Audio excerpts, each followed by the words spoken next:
Welcome back to Punch Drunk Nerd, the podcast where three friends, three amigos, three bambinos come together and talk about nerd shit. My name is Luis Gonzalez. With me is Miguel Sanchez and Deadpool. And today is our top 10 movies of the year. So we're going to do runner-ups, and we're going to go all the way up from 10 to 1. Miguel, do you want to give us your three runner-ups, or do you have any? Did you even know this was happening? I did not know it was happening, but I got three ready to go. You ready? Okay, Let's here we go. I'm just gonna go. I'm gonna go bam. No, I'm gonna go bam, bam, bam. We're gonna move on. I love it.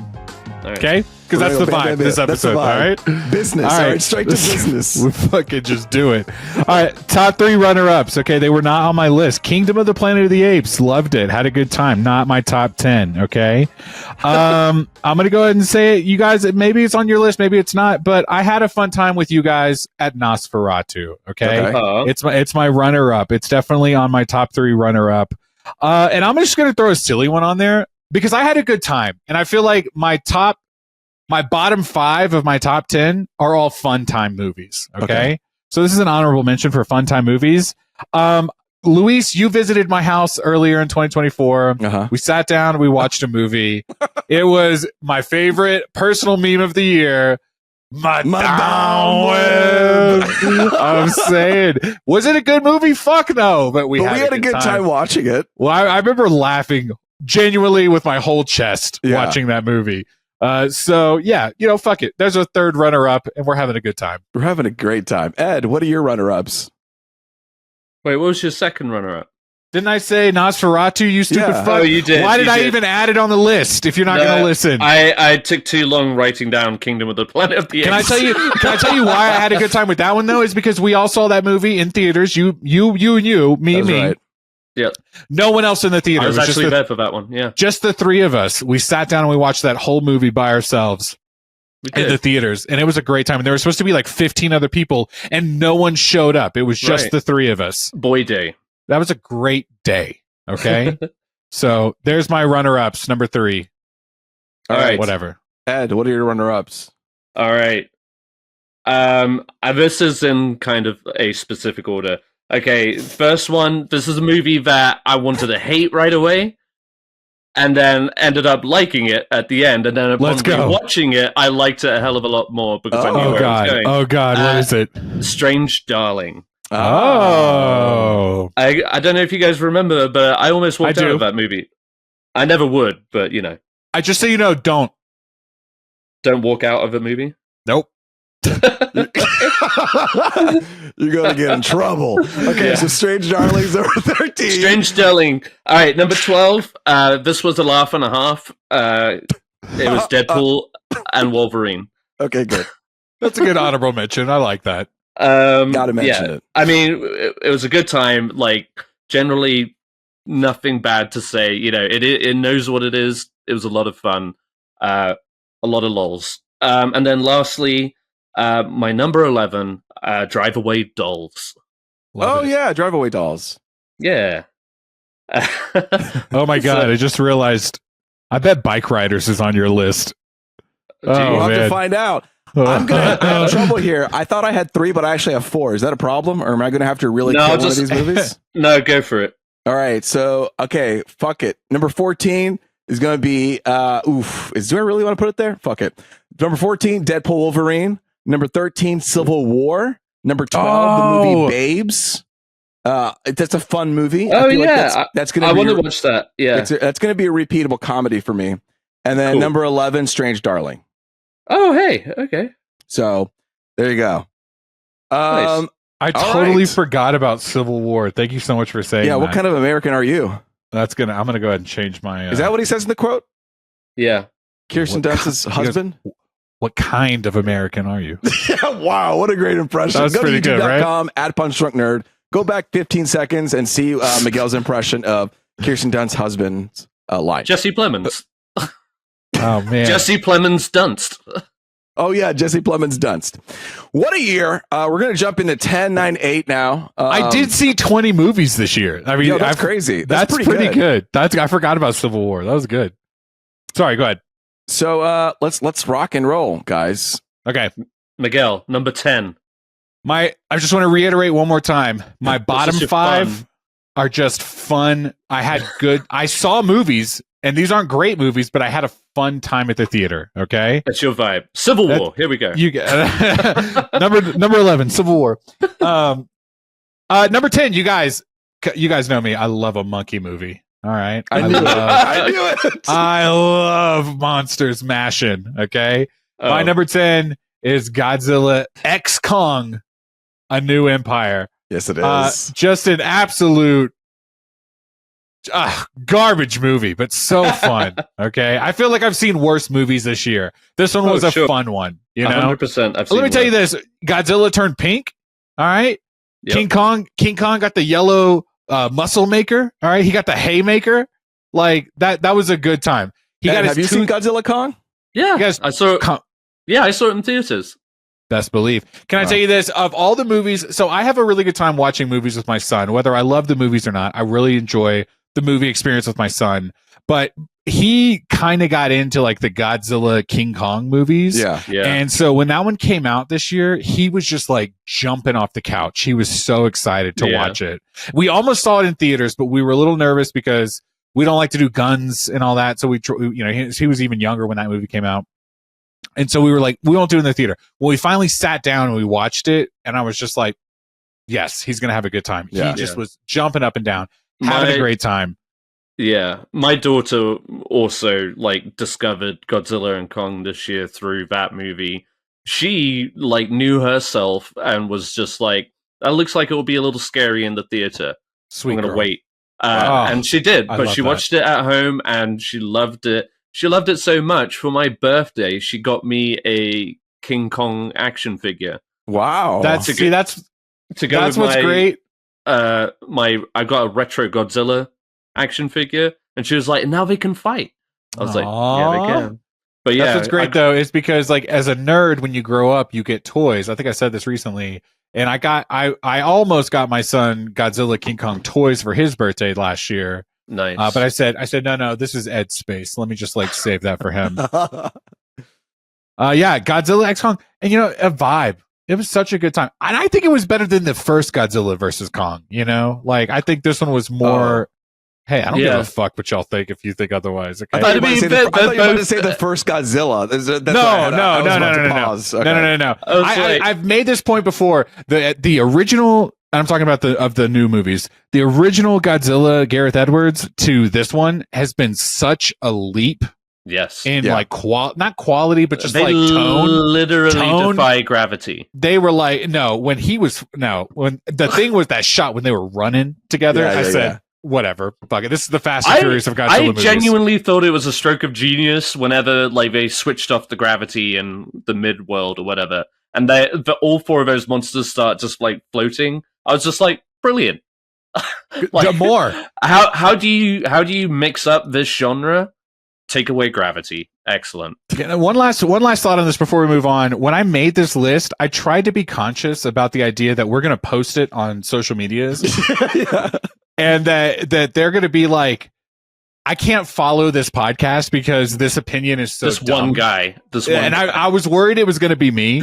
So I left some movies off this list. Madame Webb, that was like an honorable mention, but I almost threw it on here for fun just because I had a good time. But I was like, nah, let me just not. I would say God help you if you have like Joker Folie Deux or at this rate, Emilia Perez, because people are like lighting torches about those movies.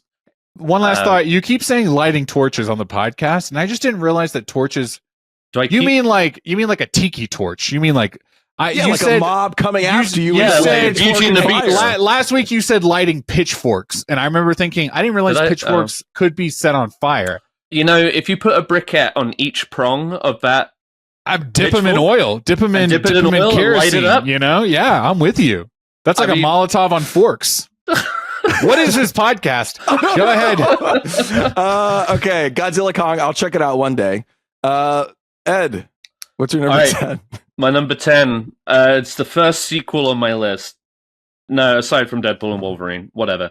Alien Romulus. Ooh, it made top 10. I like that. That's good. You know what? I enjoyed it. I thought like visually, it's really well done. I like pretty much all the cast, but especially David Johnson as the android. Oh, So good. He rocked it. And I know, like, some people were a little cold on the Prometheus throwback at the end there, but I genuinely liked it, and I thought it was like such an interesting and well played, like, twist on this kind of universe, like taking something that was kind of like meh, so previously, and he turned it into something really fucked up and scary. I don't know if this movie needs a sequel, but it was like a nice return to form for the franchise. And again, like visually, like they go back to that analog kind of space feeling compared to like the cleanliness of Prometheus or Alien Covenant. Like it felt dirty and gritty. And the monsters and the alien, the xenomorph, was used well. And the facehuggers too. Like a lot of really good moments throughout it. And like general like screaming, like screamer moments kind of thing. So yeah, I really had a good time with it. I saw it on IMAX too. Yeah. That was a fun time. That was one of the IMAX movies I saw. That was a very nice. Yeah. I saw it on IMAX too. IMAX Did you? Yeah, performance. Awesome. This was the year of the IMAX. I know, like last year was like a big push into that format with Oppenheimer and such, but this year they really like leaned into it. I saw a lot more IMAX films this year than I have previously. I think those movies from last year is what pushed everybody like, okay, we need to start doing more IMAX on everything, or at least promote it a lot more. I know you guys both agree that thank God we have these subscriptions where we can just go see IMAX movies, So beautiful, yeah. The way that you can just like log in, sign up, okay? Please sponsor I'll take us. that seat. Thank you very much. What IMAX ticket is more expensive than a membership for AMC A-List? I mean, yes, right? Yeah. It's worth it.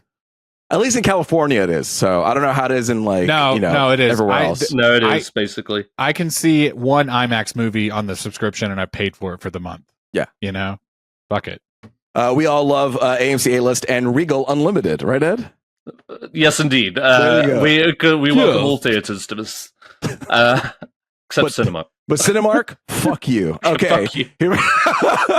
No, I'm kidding. We love that little cat in Cinemark. My number 10 is going to be a comedy. I don't think I have I have some comedies. Yeah, I guess I do. Number 10 was a comedy, very fast paced, very short, great cinematography, great casting, and it was just kind of a hoot and a holler. Everybody was moving and grooving. It felt like a nice paced song. It felt like an anthem song. The movie that I'm talking about is Saturday Night. Whoa, cool. Yes. I get it. Went into it very like, I don't know if this is going to work. And it took me a while to watch it, but then my in-laws saw it. They liked it. And I was like, okay, I'm going to dive right in. And I loved it. Jason Reitman directed this. And I think they did a great job capturing the energy of the look of it to feeling like of the era. And yeah, I think it's fun. It's a fun ride. So Saturday Night, it's a short ride too, which is great. It keeps everything nice and tight. I still haven't made my way to watching that. I told you guys about the fiasco of my renting it. Yes. And then we lost the internet. So yeah, me and Sarah still haven't really watched that movie all the way, but I want to go back and revisit it. So good. I'm glad that makes me more excited for it. I guess. Top 10, that's pretty crazy. Yeah, it's tough. I wanted to make sure it got seen because there was a couple of 11, 12, 13 that could have gotten in that spot, and it did bounce its way back and forth. But just for the sake of like curating a list, I had to put it in a top 10. So I love that. I respect that. Yeah. Oh man, this is crazy. Okay, Miguel, what's your number 9? Boom, number 9. So last one, I was like Godzilla Kong. That was like a versus movie. Yeah. My next 2 movies are going to be versus movies. So lock in. Okay. Whoa. We like that. Had a good time. Had a good time with the versus movie. My number 9 movie, you guys saw it. All right. It was a good time. It's Deadpool and Wolverine. Oh, Deadpool and Wolverine. Yeah. Why not? Okay. Like, you know what? I do think it's one of those movies that I watched it again at home. Yeah. And I think it kind of lost a little bit of the magic, but it was a good time in theaters. And, I love a movie that sets up the MCU. Anything that's like, it pushes it forward, I'm into, And that's what I want from the MCU in general. So I had a good time. Do I think it's the best movie of the MCU, or period ever. No, but it was. But it's a fun time. This is a movie I put on when I'm cleaning the dishes or I'm cleaning the house. Yeah. I don't have to be in tune, but I'm like, vroom, vroom, vroom, vroom, vroom. I turn. There are moments, boom, boom, boom, again, boom, boom, moments that you can like tune in for. Yeah. You know? Like, I tell you what, my favorite moment is after the movie when Ed texted me and he goes, Miguel, I know the moment that you're going to tell me about, and I was like, what are you talking about? What are you talking about? He goes, it was when they did the Honda Odyssey, and that entire 365 days leading up to that movie had nothing to do with Deadpool and Wolverine. It had everything to do with Ed texting me on the side being like, hey, I kind of want to buy a Honda Odyssey. And then Miguel tells me of his story of, I guess, a coworker who said, like, a Honda Odyssey's fuck. Did when Deadpool, like, first they're shitting on the car, and then when Deadpool actually says, "Oh, Odyssey does fuck," yeah, like it does. That was real life. It's so good. We spoke that into existence. So we did. Like, I wish the best for you, Ed. Get that Honda Odyssey one day, baby. I'm actually moving on to the VW. We watched the video at your house. But no, that's a great. And Hugh Jackman, I think, did a great job in this. Like, there's some moments where he didn't need to be that amazing in his performances and his emotions, you know? I agree 1,000%. I just do think that I'm not so sure that I need to see Hugh Jackman as Wolverine a bunch more. And the fact that they brought him back and now they feel like they need to push him further, especially because he's probably until he's 90. I know. I don't know. We'll see. It's going to happen. It was good to see him back, right? It's good to see him back. Good to see he's just a great performer. He's great. No, I love him. I'd love to see more movies with him. He knows his audience and he knows that character so well. Yeah. And to make $1 billion or whatever he made on his paycheck, I'm sure he made. You know what I mean? He was like, "Yeah, let me get paid to do this, but I'm also going to show up." You know, he didn't phone it in, and that's nice. He didn't phone it in. Yeah, 100%. It's a fun. My number ride. 9. Come on, Deadpool Wolverine. There you go. Deadpool Wolverine. All right, Ed, what's your number 9? What's my number 9? I don't know. You know what? Actually, Miguel already mentioned it. This movie took me by surprise, but I do have like a very soft spot for Kingdom of the Planet of the Apes. As if it would be Madame Webb, you stupid fucks. No, Kingdom of the Planet of the Apes. It's a good one. What a Planet of the Apes adventure we went on this last year. Totally forgot about all that. Long ago. Yes. We went through all of that, and by the end of it, I was like aped out. But Kingdom of the Planet of the Apes, I thought did a really in a movie that I was just like could have just left it. You know, I was like, oh, okay, we're coming back to this. No, none of the original cast or whatever, you know, Matt Reeves wasn't coming back or anything. So you're just like, okay, why can it go from here? And yes, a lot of places, I guess, is the answer. But where this movie starts off and the world building that it does and the characters that it introduces and the culture that it develops, the birds, you know, but starting to see those fractured societies of apes and those villains like Proximus Caesar, and one of my favorite characters of the year, Raka. He was good. You know, it was a movie full of really good moments and interesting concepts, and it actually sparked my investment in that franchise again. I do want to see where it goes and where they want to take it. So Kingdom of the Planet of the Apes. You had it high on your list when we ranked the Planet of the Apes movies too. I had it number 2. That's pretty crazy. That's pretty wild.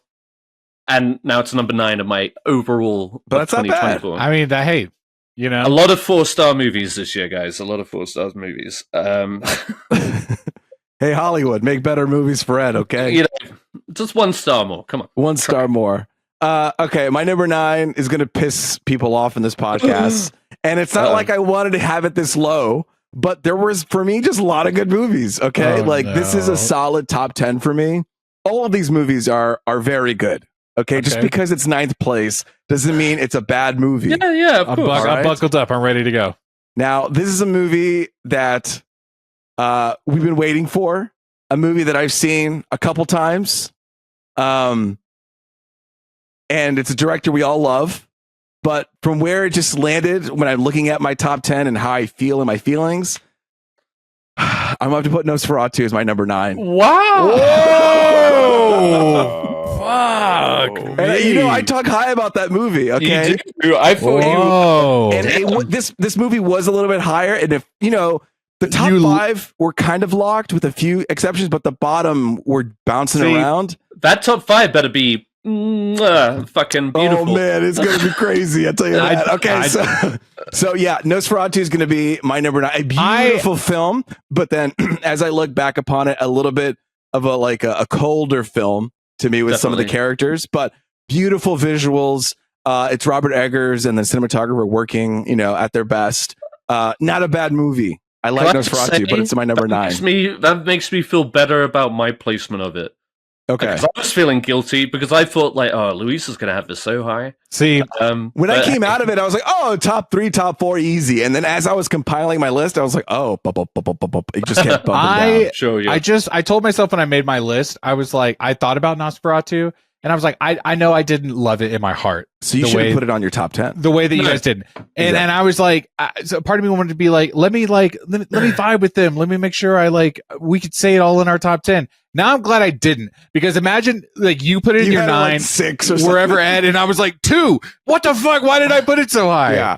No, I'm glad I didn't. Top 10s are crazy. It's a very personal experience. Like, it's just like what connects with you. And it's like, I want to put other movies up higher. It's like, oh, I want to be cool. Yeah. But then at the end of the day, it's just like, listen, these are the movies. How you feel. It's how you vibe. This is who I am. Yeah. Yeah, exactly. 10 out of 10. This is me. You guys know what movie that's from? Yeah. Yes. Move on. Okay. Another Hugh Jackman movie. Okay, number 8. Oh, we're there. Okay. So is it my turn? Yes. Yeah. My number 8, last and final versus movie. And I put it on here because Ed, thank God, reminded me that I watched this movie this year. And before I even get to that, can I just ask a really quick question? Hey, Ed, how do you keep track of what movies I've seen? Are you making a list during the year? Actually, all the movies I document on my letterbox are actually the movies I know that you've seen. Okay. You have like a subset where it's like Miguel saw this. Miguel saw this. Basically, I go through all the movies that I've seen. Okay. And then throw in a few extras that I know I haven't or whatever. But what I know we've talked about over the year and what we've discussed on the podcast, and then what you may have seen separately and talked about. Like, that's the general idea. Like, I know you've seen this, and that's how I came up with that 19. Like, yeah, that blows my mind because I had a much smaller list earlier, and then you were like, "No, Miguel, you saw all these movies too," and I was like, "Oh fuck, I did see those movies." And Luis didn't want me to remind you. No, we can't pamper. No, I get boy. I get that, but I'm just like, I'm surprised that you were able to keep what up. What kind of list would we have come up with if I hadn't? I would have loved to see it, but no. It's number 8. Number 8. What's 2022? This is okay. Number 8. This is a movie that Ed reminded me of. I saw it at home, and it was a good time. It was the remake of Roadhouse, you guys. This was a fun one. This was, nice. I forgot how much fun I had watching this movie. I said it earlier that some of those early movies of 2024, you just kind of like think that was so long ago. That was so long ago. Yeah. Roadhouse is definitely on that list. I cannot believe how far back that was. But I do remember watching it, having a good time watching it. I watched it again, and I almost got Kristen to watch it with me one more time. That's how I knew I liked it. Cause it's like, if I go back and rewatch a movie multiple times, that's a top 10 movie for Miguel, you know? I thought that Conor McGregor guy was hilarious. He's just like a, oh, they vibed the entire movie. And I love a movie about vibes. So Roadhouse, number 8, number 8. All right. Pretty good. Have a good time. Go watch it. Yeah. Okay. All right. So this next one, shook me at the beginning of the year, and it's probably just like gone all too real, which is why I kind of shuffled down my list. But Civil War, Alex Garland's Conclave, that's the one I relate to. No, Civil War. Man, Another one I saw in the IMAX. It was, man, like the final scene of that movie. Like I was on the edge of my seat, like heart in my throat kind of moment.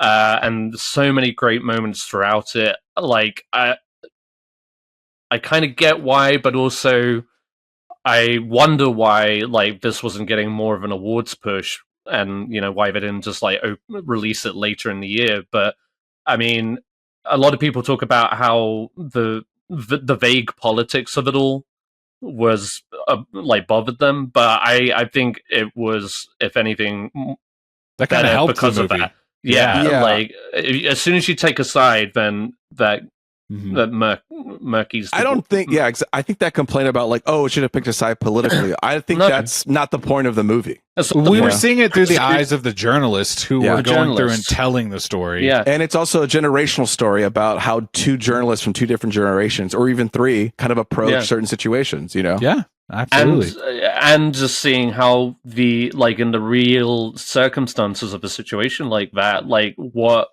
Plays out. or what the day-to-day average American life looks like. But you're going to find these places that try and, disassociate themselves from the entire conflict. Yeah. You got other places where, people are fighting and they don't know why. People are shooting each other. They don't know why. They're getting shot at, so they're going to fire back, kind of thing. And there's real dark fucked upness about it all. But it's a really well done movie. I thought it did a really good job at playing with tension. Really great cast. Obviously everybody talks about their Jesse Plemons scene, which is great, but I think Kirsten Dunst is really good in it. Underrated. I feel like she deserved more credit this year. That was another Kaylee Spaney movie. I got two Kaylee Spaney movies on my list. And it's a good movie. It sat with me for a while, and rewatching it still holds up, but it is pretty bleak and makes me sad. I just want to say that Luis mentioned it earlier before Ed did, and it dawned on me that Civil War was even like this year. I forgot that was this year. Yeah, it was like and March. It absolutely would have been on my top 10 list. And the final thought is, I'm kind of mad because I shared my whole list earlier in the And I text. missed that. And Ed was like, "Oh, baby, you saw all these movies." I don't think I would have put Roadhouse on this list. I probably would have shifted some things around for good old Civil War, but I didn't. And I said I'm going to keep with it. I'm going to keep with what I've already typed up. Yeah. So, but Civil War, man, that was a great movie, and I'd watch it I'm again. going back to your list. Yeah, it's not under. I'm so sorry. No, it's not, is it? Yeah. All right. Well, next year I'm just going to do it without even asking permission. I'm just going to keep track of all your movies. Oh. All right. Is it my turn? Number 8. All right, number 8. Okay, this is a movie that I just trying to delete that. This is a movie that I actually just saw recently. Somebody at work kept raving about this movie. He's like, you got to see it. You got to see it. This was a movie that I think that got released by like a studio, like a proper big studio. Let's see who released it. It was 20th Century Studios. Okay, So Fox. it's a horror movie. Disney. And it's another horror movie here. And I was flipping it with Nosferatu, and I didn't know where to go. But maybe there's recency bias. I don't know. But he said, you got to see this movie, and I did. I've never really seen any of the movies in this franchise. But the movie that I'm talking about is The First Omen. Oh, The First Omen, when he talked about it, I was like, Okay. okay, let me see it for myself. Hang on. The First Omen has no right to be as good as it looks. And there are some shots that are just like, wow, that's I just think beautiful, but also scary.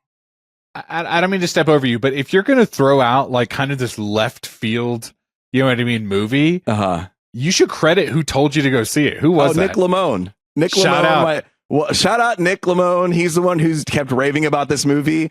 And then afterwards, I can't wait for this director. Her name's Arkasha Stevenson. She was originally a former journalist for the Los Angeles Times. And then she started working her way into movies. And I think she just has a beautiful eye that is able to catch not just the visuals, but like the feeling and the tangibility of it all, like the texture of it.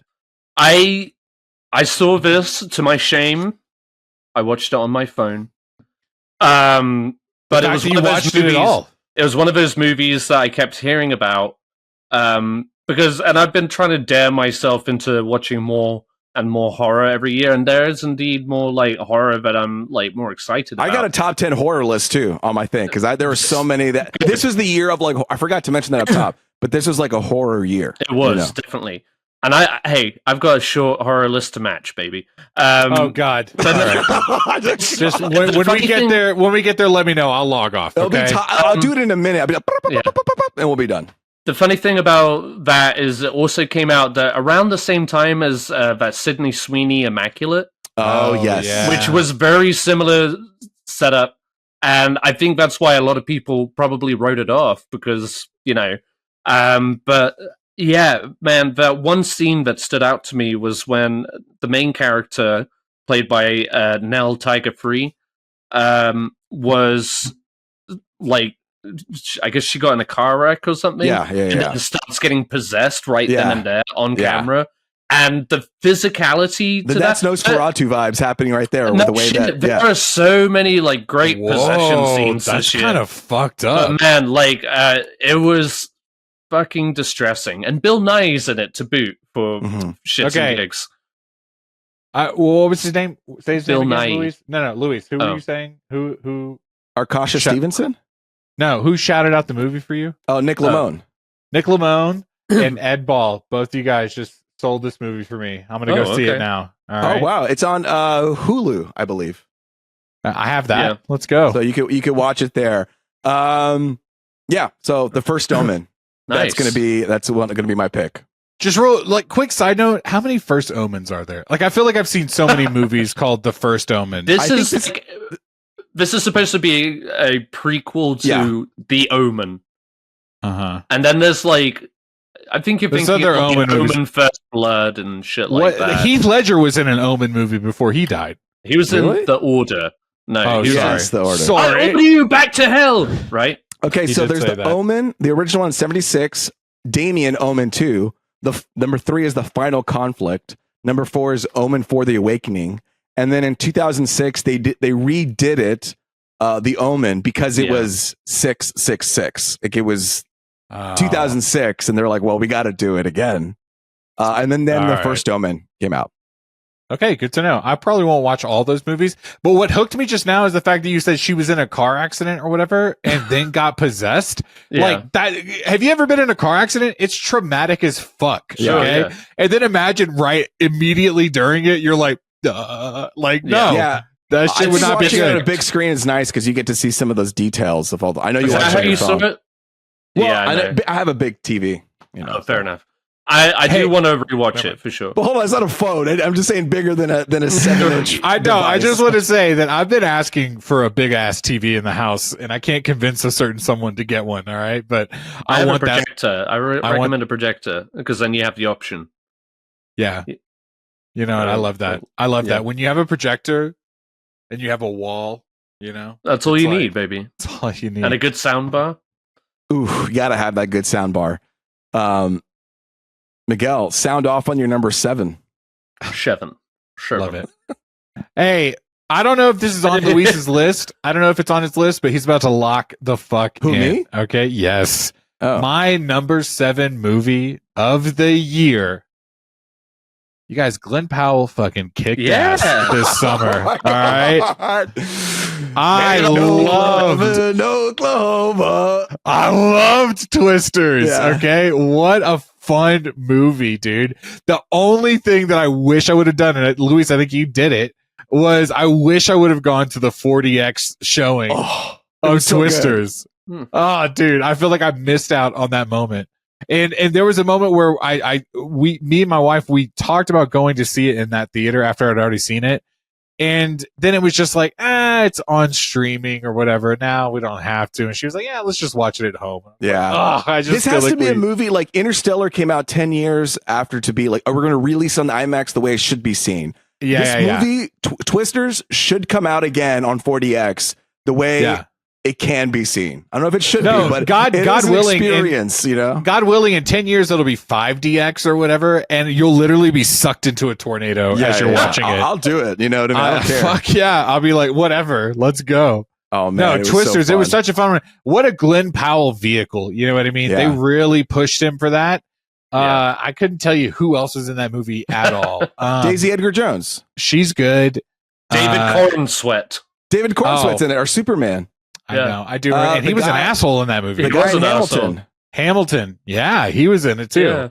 Yeah, Mr. and- Hamilton. Oh, And he he had also kind was Sabrina the Teenage Witch. She was. No, for she a was second. not. She was in it for a blown second. away. She got blown Yeah. away. She got pulled apart. Yeah. The girl or the original girl? No, the girl.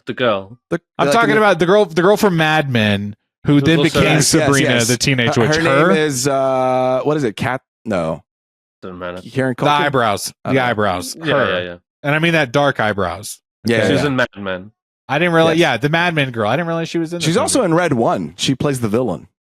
in Red One. She plays the Yes, villain. dude, she's the villain in Red One. The Rock. And Yo, Chris, you know what? Chris Evans movie. Shout out to her because she's done so many projects. She was Sabrina. She's done a couple other She streaming was also movies. in Longlegs. This too. I haven't seen it. Don't spoil it. Oh, okay. But she is like, no, I'm acting, and bitch, here I am, and I respect that about her. Yeah. To it, Twisters. All right, hell of a soundtrack. Twisters. Oh, and I'll talk about that later. Ooh, All right. baby. Okay. Ed, what's your number 7? Number 7, guys. This one's a little bit of a cheat. Because it technically released in this country, but I go by the Oscar calendar, you know? Yeah. But how could I not have a top 10 without including Wallace and Gromit, Vengeance Most Foul? Oh, yeah. I think that works because it just got released. Just like January 3rd. Garbage. No, I have such a soft spot for Wallace and Gromit. Grown up with them all my life. Did I doubt that this was going to be as good No. as the previous films? A little bit, because No, you didn't. they made Chicken Run Dawn of the Nugget, which was like a long, unnecessary sequel to Chicken Run. And so when they came out with this, I was a little, I was hopeful, but a little apprehensive. But you know what? It was such a delight. And I had so much fun with it. I had so many Britishisms, but genuinely just like so fun, so I know. so creative with its humor and its action. And it's a wonderful like hour and 10-15 minutes. Ed, would you say that I'm Wallace? I am Wallace. What? No, would you say that I am Wallace? Like as a person? The man loves technology. He does. made a thing I to pet his just- own dog. I think so. That's what I'm saying. I would tell you No, right now. he's also a bit of an idiot. Well, in a that's year- true. I don't think you are. I think Oh, you're okay. more of a Gromit. But he's very. I think He you're- makes very impressive gadgets. He's very He does. smart No, on he that. absolutely does. But Gromit is the more like just Garmin's got the street smarts, and Wallace Street has smarts, the exactly. the technical smarts. You know. exactly, yeah. Okay. But he's very lazy too. He's like push a button and then he'll get dressed, make some Absolutely. breakfast. Like Yeah. like me. I want to push technology to its. to its absolute. He's got a machine that pats his dog for him Yeah. in this. So yeah, no, that's I get that. Yes, but you're not a dimwit in a either. year, Thank you. I just want to say, in a year where we listen and we don't judge. Uh-huh. Okay, You're judging me. I'm judging so hard. Okay, With Wallace and Gromit. yeah, I Why? hate it. I hate it every time You I saw see it. No, anytime I see any product that's close to Wallace and Gromit, I go. I won't watch this. I tried to watch Chicken Run even with my son. He said turn it have off. Have you seen The Wrong Trousers? Okay, it's called Pants. And no, I just I just don't. That I one won't. and A Great Day. That Wrong Trousers are great, very good. Like No, I wait. I behoove you. You don't like No, a matter I of don't. loaf and death? No, I don't. Go ahead. Ask me 5 more. Ask me 5 more, Ed. Go ahead. Do I like what? Curse Oh, of the yeah, Were no. Rabbit. No. That was the movie. Next. That's a great Next.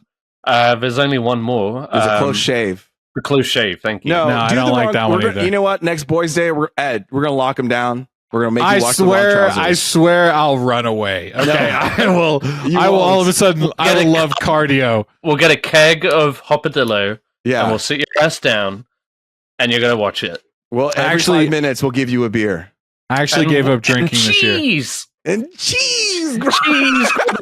No, it's very cinematic and noirish at some points. Okay, Yeah. we won't talk about it some more. So my number 7. My number 7, I watched recently. Great performance, great director. Ended up being more of a comedy than I realized. But this actor, everyone's trying to be very real with it. She went through a lot of training for it.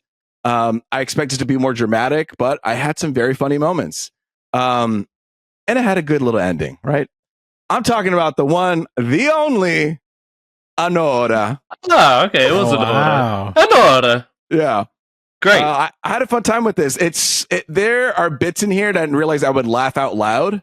Yeah. And it's got me to a place where I want to put the It's Always Sunny music under certain scenes because it's just it's so hilarious the way that she interacts with one of the dudes who, Toros. yes, Toros, right? The bald one? Toros. Yeah. Yeah. No, yeah. that's Igor. Oh, Igor. Actually, the Igor, yeah. Igor. And And it just feels nice and lived in. It feels real. It feels very natural, and I think I like it a lot. So good shout. I'm glad. I just got Sarah to watch that this weekend, or whatever day it was. don't watch it with your kids. I'm going to say that 1,000%. No, 100%. Yeah. You'll find out in the first 10 seconds. But yeah, man, I saw that in the theater, and it had the whole theater cracking up. It was and if you go back and watch the first trailer for it, that trailer makes it look like a very bleak ass drama. Yes. Like, this is just like a story about a prostitute with a heart of gold. But it's not. It's so, like you said, it's so much. She's more not a prostitute. Remember, she's sex not worker. No, I know, but I just that's how it felt. Like that's what the setup felt like. Yes, yeah. But yeah, like I couldn't have expected just how funny it was, and like you said, like lived in and real. Great casting too. I think. Oh man, yeah, absolutely. Like the whole cast too. It's not just like one or two, which I was also afraid of. Like the supporting cast is outstanding in this. Yeah, great. Yeah, great casting. Should be nominated for casting. Yeah. Mm-hmm. Okay, that's my number 7. All right, let's get to our number 6. This is the last of the fun ones, Miguel. What's the over under that we finish this list in 30 minutes? Let's see. Okay. Your Taco Bell. No, it's already cold, babe. All right. So my number 6, I won't overtalk it. My number 6. This is less of a fun one. This is getting into kind of like, we're getting a little more serious here. Right. Okay. Yeah. I think it's already been said, so I won't overtalk it. But my number 6 movie is Alien Romulus. Yeah. Okay.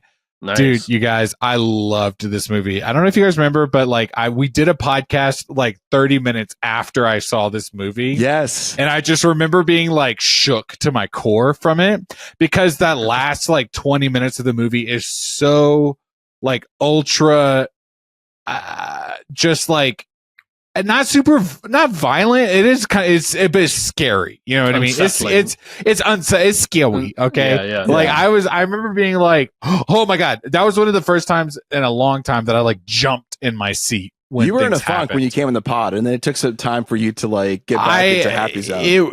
Because it was scary. I mean, it was like, I did not expect that. And then the next day you get on the internet and everyone's like, the alien sucks. And you're like, oh, okay. No. I don't know. I had like a visceral reaction to it. So it's quite unsettling. No, I'm glad it's this high on your list, Miguel. This is no, yeah, it is, and I think my midway point, you'll see where we shift. But I do think Alien Romulus was definitely up there. If I had only seen 4 movies this year, this probably would have been my number 1 movie. But oops, I saw too many movies this year, and God forbid. Oh, no. It was a great time. Luis said it last week or the week before, but like I love alien movies. I think that's Yeah. Yeah. And can I tell you why? Luis mentioned it, but Ed, you were the first person who sat me down and made me watch Alien, the first movie. I remember sitting in your house in the living room on the couch, and you were like, "You have to watch this movie." And it was one of the first times I realized that like a movie that was 30 years old at the time Yeah. that I could actually enjoy. And I have such like a fond memory of watching Alien for the first time. And then didn't we see it like at a midnight show at the River? We did. Whoa, many years cool. later. Yeah. And that was also great because it was just at that time it felt like let me harken back to these like these memories I already That's had. awesome. Yeah. But yeah, it's just one of those. It was the first time that I looked at a movie that was way older than me at the time, even more so now. And going like, oh, they really knew what they were doing with this. And in fact, it even took me a really long time to see Aliens, which is the James Cameron one. That everyone loves that movie. And I was really kind of cold to it the first time I saw it because I said, no, Alien is so much better. Alien is so good. And the fact that Alien Romulus, I know people fucking hated this, but the fact that they did so many nods to the franchise overall. I mean, even Ed, you mentioned the Prometheus nod to it too. It was like they recognized this is the whole franchise. Mhm. Yeah. And we're going to like kind of nod like it or not. This is what it is. And we're going to nod to it all. And we're going to give a product that was pretty on brand. Yeah. Without feeling cheap or, I mean, there are a couple of moments. The bad CGI and with the robot, the line where he's like, "Get away from her, you bitch." It was a little like, okay, but it was a little. But how many times have we seen movies? How many times have we seen movies that are fan servicey? Right. You know what I mean? Yeah. The overall feeling of it felt like a alien movie. Exactly. Yeah. So the fact that they were true to what it was, I had a great time with that, and I would see a sequel. They're talking about maybe doing like a crossover, Alien versus Predator with the guy that did the Predator movies. We talked about that, and it's like, okay, these two guys are making these really great adaptations of these films. Let's see it. So my number 6, Alien Romulus. Beautiful. Bravo. I like how you wrapped that up a little bit. You know? Yeah. Hey, bro, I've been learning. I've learned. You know? Ed, what's your number 6? So my number 6, I've this is like one of the more recent additions to this list, I guess. And I think I undersold this movie when I discussed it because I was still wrapping my head around it. And in hindsight, I have reasons for that. But basically, it's The Brutalist, number 6. Ooh. So top 10. After I had time to like let it sink in and everything, there are some things that I think marred maybe my first screening of it, and one of which was I had one very key scene spoiled for me. One scene in particular that was very I wouldn't say controversial, but as far as divisive as far as how people enjoy this film. And because that was hanging over me the whole time, because it doesn't come until the second half of the film, I was just kind of sitting there waiting, anticipating, dreading, and trying to analyze like who, what, when, why. And I think that like hid the like some of the more subtle like references to that moment before it ever happened. And with that said, it's a 3.5 hour long movie, and there's a lot of stuff that happens during it. But overall, it is just kind of like a wonder to watch. Just like this, it's like $10 million. I know it's become like a little controversial with some AI shit, but I could argue about that. But the overall like really great cast, the direction is phenomenal. The look of it is so like texture of it, you can feel it, like the smoothness of marble, the roughness of concrete. You know, just it's so vivid. Oh. Every image of That's kind of cool. texture of the. There was a moment in like early on in the movie where Adrian Brody's character designs this library for this rich guy played by Guy Pearce, and when they reveal the library to the audience, not to him, the character, you could feel like there was like a audible gasp in the room at just how beautiful and surprising it was. Wow. Okay, that's cool. And it's just like one of those quiet moments that takes you by surprise. And I've been listening to the soundtrack for the last week. It's great. And yeah, no, it has a lot to say for itself. It's quite an achievement in itself, and I can't wait to see it again. And I think, if I had the opportunity to see it again, maybe it'd be higher, maybe it'd be lower. I'm not sure, but now, let's say tomorrow. So I'm sorry, I stepped in. Go ahead, finish. Well, no. Right now, that like number 6, I feel happy with. Let me ask you this: tomorrow morning. Hey Ed, I called off work for you. You don't have to go. Do you want to go see The Brutalist in the theaters again? Yes. Fuck no, absolutely not. 3.5 hours. I don't want to see the Marvel at 9 a.m. So, you barely feel the 3.5 hours. I've sat through a 3.5 hour movie many a time, and I've felt that time. This one just felt rapid. There are so few moments. I remember seeing Killers of the Flower Moon, and I watched that entire movie all the way through. But that is like I won't do that for a lot of things. No, yeah. I get it. And Ed, you just have the I can't think of the word, you know what I mean? But the resolve, to sit through. I'm a purist. I have these long ass movies. Yeah. And it has a nice little 15-minute intermission, which was maybe helped it along. I don't know, but it did feel like well paced. Would you pause the movie at home for 15 minutes to go pee and stuff and then come back? Yeah, sure. Yeah. Stupid fuck. What are we even talking about at this point? All right. So your number 6, The Brutalist. The Brutalist. Ed texted me and said, "Hey, you should watch this before our top 10." I was like, "There ain't no way I'm gonna be able to fit this 3.5." I do. Movie. You did sell me on some things. I love a moment where people gasp. Like that's dope. Okay. And for something that on any other film could have just been like a not it. Yeah, that's a nice room. Great. Yeah. But no, you could just feel the wonder of it. Like that just means it's doing its job, right? Absolutely. It built the tension for something so mundane. Yeah. That you felt it. Can I ask, how did you get spoiled? Was it through Reddit? Yeah. Okay. I went down so it was like during the festival run where, here's word on The Brutalist kept coming up. Uh-huh. So I was really just trying to explore, like, what is this movie? Like, I don't know what it's about. And then just one of the posts that I happened to come across went into great detail about certain scenes, and I was like, fuck. It was just one of those... yeah, go ahead, Miguel. Let me just ask, because I look at spoilers like I don't care, Yeah. I usually let them wash over me. Like I've seen some big spoilers in movies and games and TV shows, and then when I watch them in the moment, they're still impactful. But you just seem to be so dead set on diving into the concept of this movie, whatever it is. You know what I mean? Yeah. Like, is there a moment where you go, I should pull back, or is it the only moment that you're like, oh fuck, I spoiled it for myself? You know what I mean? I guess in this instance, it was like, oh fuck, I went, too far kind of thing. But it wasn't deliberate.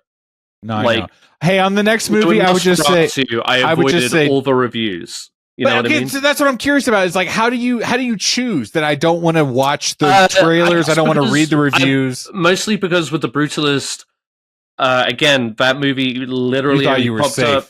Well, it popped up around the festival circuit. Nobody was talking about it prior to that. No trailer came out until the beginning of December, I'm pretty sure.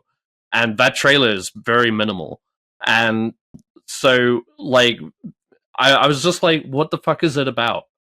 Kind of thing. I want to, like, get more context. You had to know. There was, something deep down in your core. But that wasn't me saying, like, I want to know everything that happens, which is We'll talk about it later. Yeah.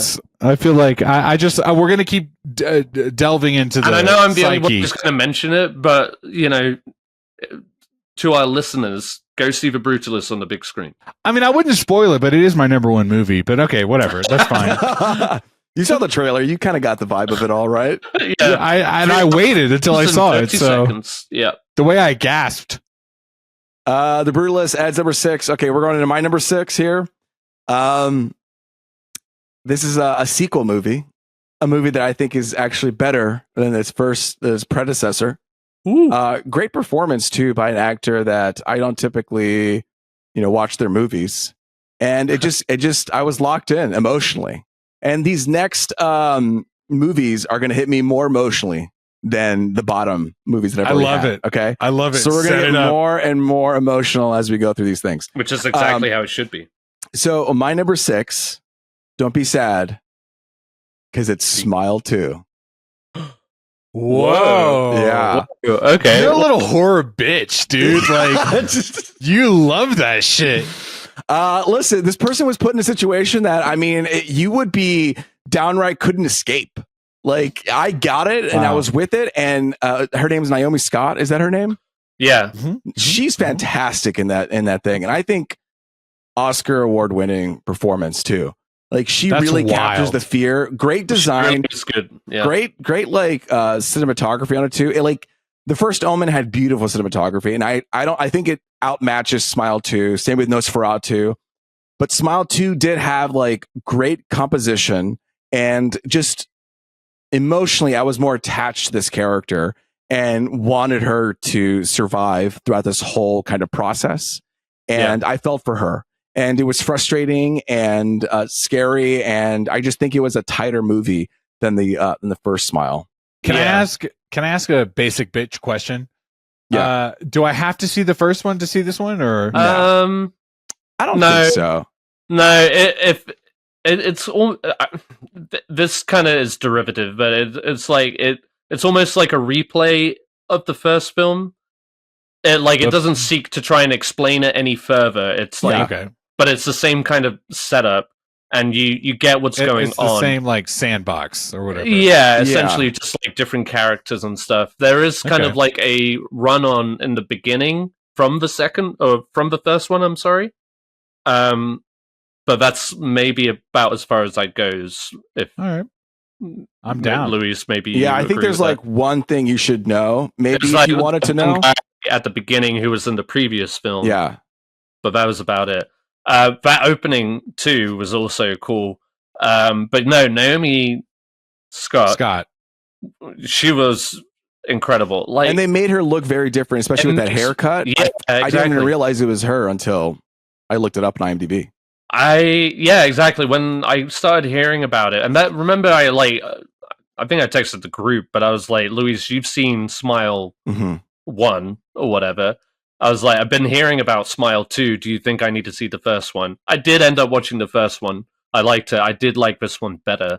Yeah. But yeah, golly. It is... it's very fucked up. But talking to... I'm getting more into horror as with each year. And this year, I've got a lot of horror on my list. I feel... and the Smile 2 didn't quite make it, but I'm glad you're giving it a shout out. I think other people, I've talked to people about it. They say, "Oh, there are too many scenes, there's too much fat or whatever." But for me, I was locked in with this character, and I felt bad for them. There's too many scenes. There's too much dialogue. The cinematography is way overblown. It was very playful the way that they cut around certain things, and not like playful fun, but it was what she's seeing and experiencing. Yes. My god. Humorous, but in a kind of fucked up way. Yeah.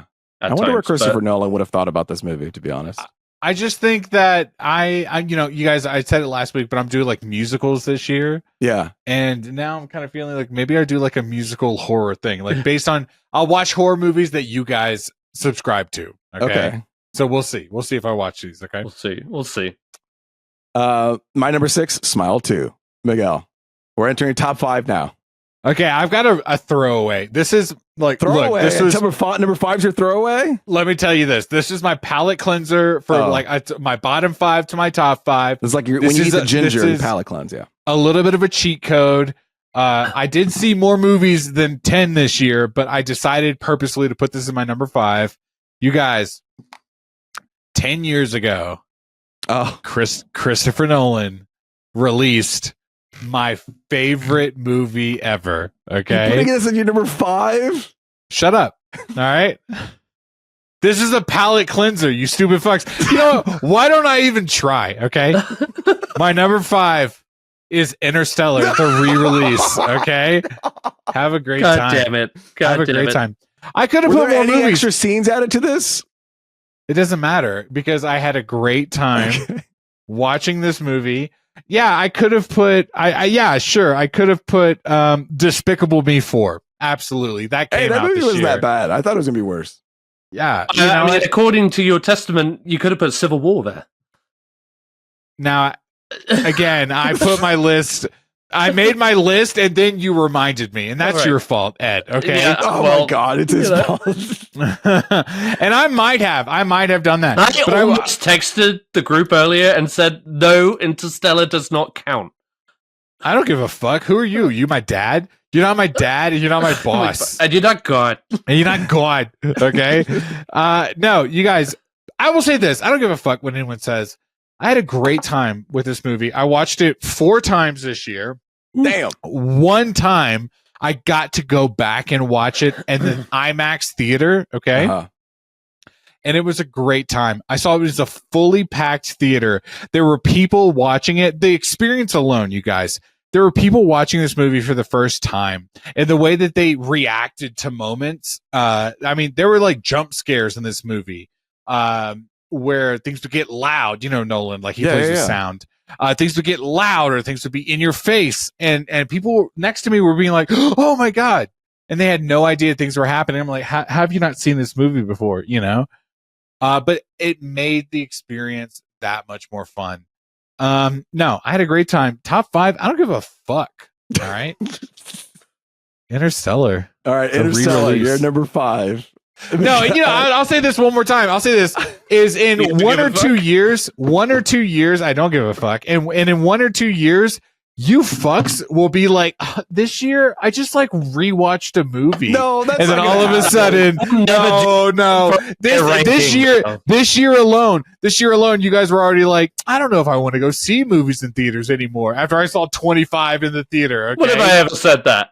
You Oh, said man, that it was last Wednesday. week. It was last week. Okay, there are new horizons coming. Okay, So let's look back 10 years ago for 2024, shall we? there we go. Yeah. Well, you know, my number 5 is Dune Part 1, which I also saw in IMAX before Dune Part 2. Since we're at it, you know what? I wish I had the chance to go see Interstellar in IMAX. I genuinely Thank do. you. That was an experience that I was really hyped for, but like I had to just like hold myself back and avoid it. But No, you had a baby. We get it. the opportunity did not present itself. But I'm glad you got to see it, of all people, Miguel. I even tried to get my sister. It's her favorite movie too. I tried to get her to go see it. She Yeah, didn't. I was gonna go see it with my mom, but she was like medieval times instead. And then I was like, all right, let's go to medieval times. Yeah, I mean, that's a good trade-off. that's sick as fuck. That actually. looked like Okay. it was a fun experience. My number 5, medieval times. No, I'm kidding. Ed, what's your number 5? Y'all are making me feel bad, but whatever. Okay, No, you don't give a shit. I don't. All right, we were talking about horror, and I said there's a lot of horror on my list for me this year. He's like the Shining, Jack Nicholson. re-release Amazon Prime. I rented it. I rented it. It was on sale on Amazon Prime Day. No, this one had like a lot of hype building up towards it. Like people were just kept talking about the performances in it. And when I did finally see it in theaters, it did leave me quite shook. Certain images were just like burned in my brain, and I was scared. And that movie, of course, is Longlegs. Yeah, I forgot to mention that Oh. one too. That's a good one. And even rewatching it, but the opening scene alone, Miguel, you haven't seen it yet, right? No, but talk about it. But that opening scene alone, like from the kickoff, you're just like, oh fuck, that like opening scene really rattled me, and now I've got the rest of this movie to get through. And it's a movie that is so slow and not slow. I mean, it just like it creeps. Yeah. Like there'll just be these still shots, and you'll be panning across a room, and you see something like outside the window, not like in a jump scare kind of way, but just passively going by, and you're just like, hang on. And you're seeing all of this shit that just really just gets burned into your brain, and you feel like you're losing your mind a little bit. Now, like, I don't think this movie necessarily like wraps it all nicely in a bow, but the feeling and the atmosphere and the performances, Nicolas Cage obviously, but Micah Monroe is really good in it too. It's just like one of those real spooky, genuinely disturbing horror films for me. That like, you know, when horror movies get hyped up, it's hard to live up to that hype. And Next scene. this one was like genuinely, I thought, quite terrifying. And he's coming out with that new movie, The Monkey. The Monkey, yeah. One of Luis's most anticipated. That's right, baby. Check out our episode from last week. That's right. But the because of that, I am genuinely looking forward to seeing what he does with the monkey and everything else going forward. But Longlegs was one of those horror experiences. I was having this conversation at work, but I feel like we've entered into a new like renaissance or like auteur era for horror movies. Yeah, like you have a lot of great people putting out a lot of great stuff that we didn't have in the past. Yeah, and you have like more than a handful of people doing it, and he's actors, one of them now. And actors too, trying to like new scream queens, you know. Yeah, but that's it, right? It's not that overly generalized stereotype of, you know, horror movie actors, you know. Yeah, like hot, attractive teens who end up getting murdered. People are really trying. Yeah, exactly. And, you know, none more evident than like in movies like this or Nosferatu, Smile even. Like, that's a fucking great performance. Like, Naomi Scott goes all out in that. Yeah. And there's like a handful of others. We talked about Strange Darling. Willa Fitzgerald, I think her name is. Yeah.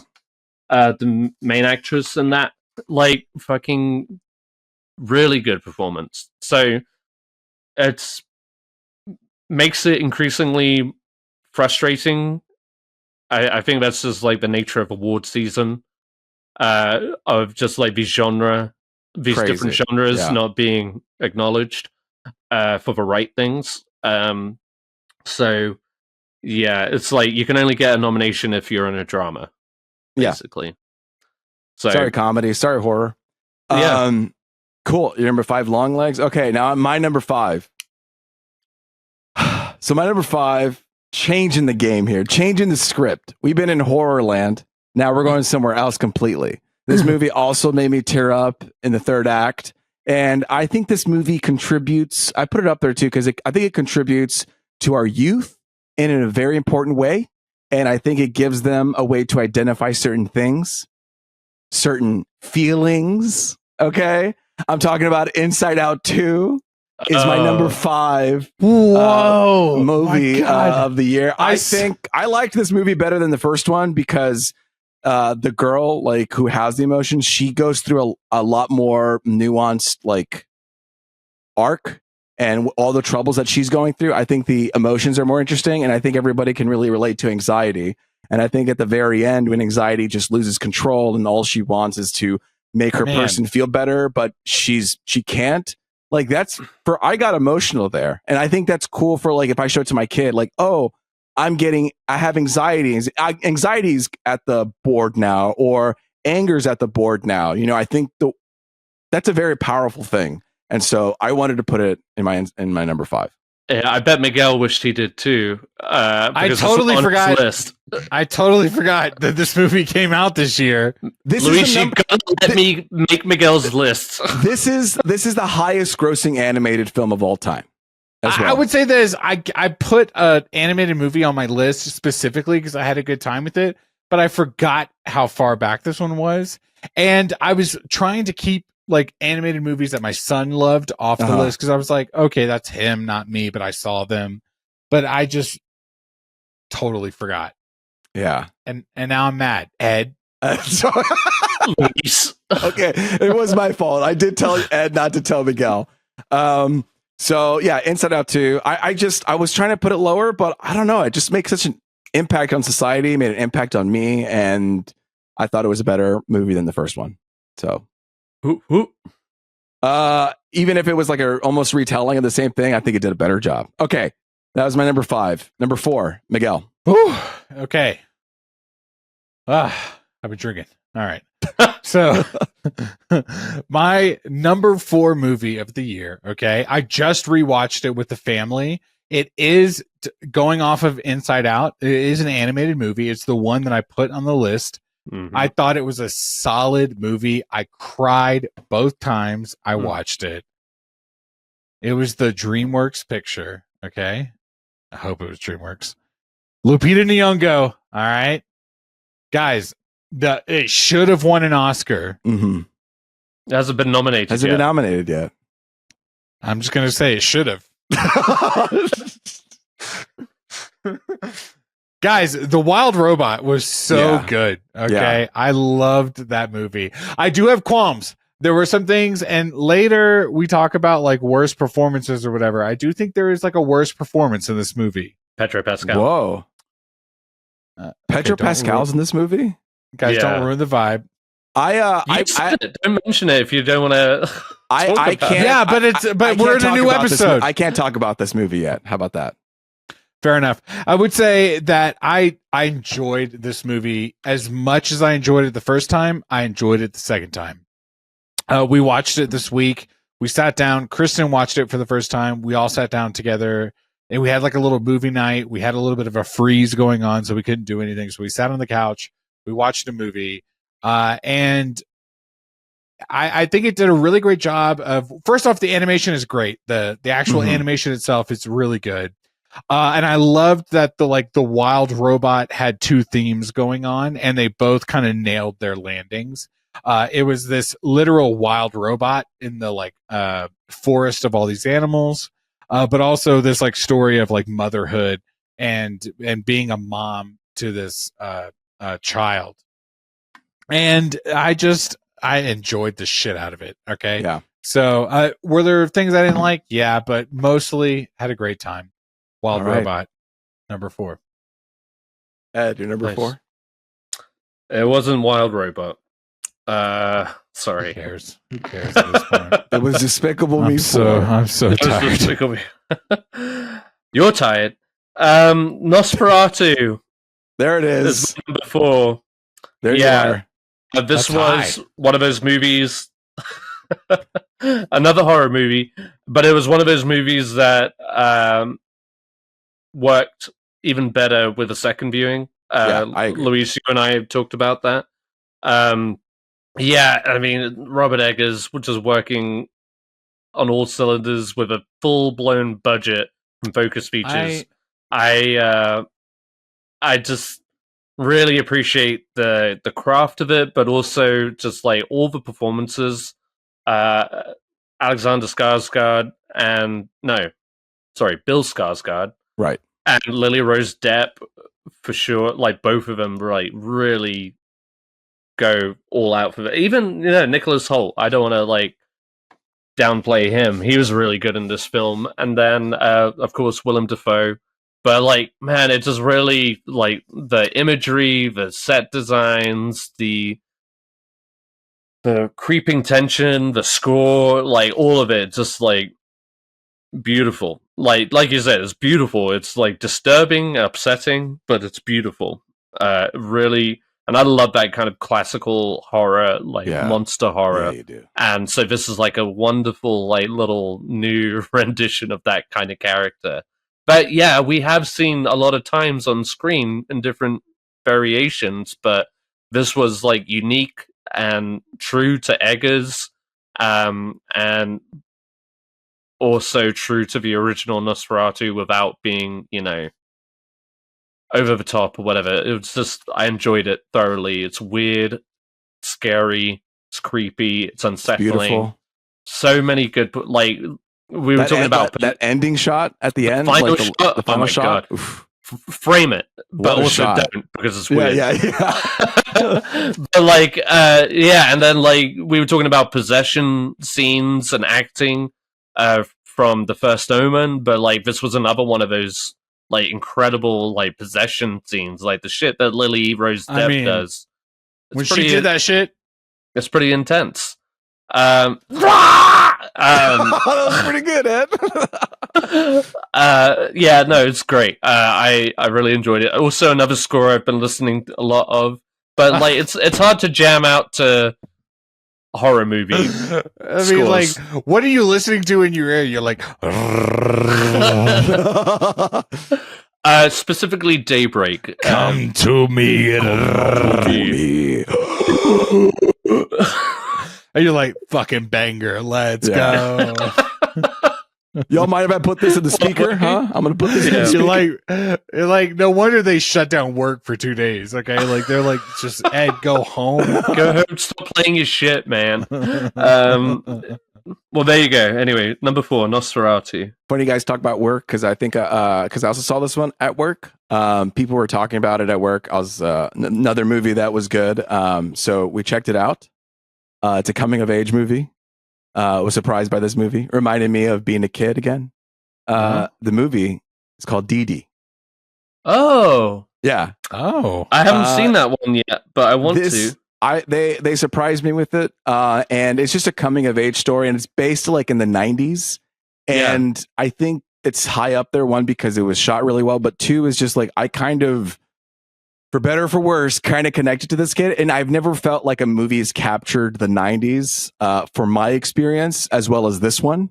With the AOL instant messaging, with hanging out on the playground, with going to high school, with falling in love. You were so old in the 90s. So. Yeah, I was so old in the 90s. And and this kid was also very like shy, and he didn't really have, I'm slamming myself, a personality. So he was just like wanting to kind of connect with people in these different ways, and just his journey. It's a real good coming of age story.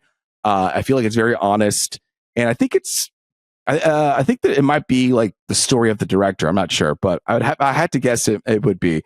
But I think it's a perfect time capsule where I kept seeing myself. And not a lot of times do I see myself in movies. And that's never like a thing for me. Like I don't have to see myself in a movie to enjoy it. But for this one, it was like, oh, I can kind of relate with this person in a way. And that was why it kind of inched its way higher into my list. So yeah, I think this one's on Hulu as well. Nice. Yeah. I do want to see that one. It's on my list. I just never got around to it. A lot of movies. It was hard to see a lot of movies for some reason this year. Yeah. Okay. 2, 3. Oh, top 3. Here we go. Oh fuck! All right, Lock in. Lock in. Woo. I'm so drunk. All right, my number 3. You guys, I feel like we can guess my top 3. All right. Could you guess my number? Could you guess it? I think I got your 2 down for sure. I think I got your 1. I've got All 1 right. and 2 down for you. I don't know the 3. I feel like 3 and 2 might surprise you guys. You all know my number 1, okay? But my 3 or 2 maybe a little bit of switch. My number 3 movie of the year, you guys, I fucking love Zendaya. Okay. Oh, wait, really? Wait. And can I tell you, my number 3 movie of the year? Absolutely. You guys know how much I talked about this, okay? Challengers. Okay. Absolutely. Absolutely. And I'll tell you this, I'm going to later talk about ensembles. Uh-huh. and I kind of think Challengers nailed it. Okay, Thank you. I'm giving Ed a little bit of credit here. I know that big-eared, mousy fuck. Okay, might not have been my favorite person of the year the way that Ed loved him. Okay, but both of those mousy-faced white boys. and the way that they just loved themselves and Zendaya, I just thought this movie fucking rocks. Okay, I think it could have been higher. My friend. Yeah, it fucking fucks. Okay, I loved Challengers. Oh, so many great memes from that movie too. Okay, but in general, had a great time. I remember walking away from that theater going like, "Fuck, that was a good time." Okay, I had a great time. See, I could have sworn I thought you were a little colder on it when you left it. I do too. I was surprised. No, I would tell you this. No, don't reach back. I would just say now.